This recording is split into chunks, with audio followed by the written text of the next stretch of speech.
గురు తినగానే కోవిల పలికేనా మావిసి గురు తినగానే కోవిల పలికేనా కోవిల గొంతు వినగానే మావి చిగురు తొడిగేనా కోవిల గొంతు వినగానే మావి చిగురు తొడిగేనా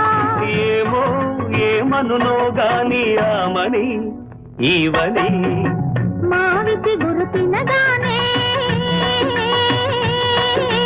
కోవిల పలికేనా కోవిల పలికేనా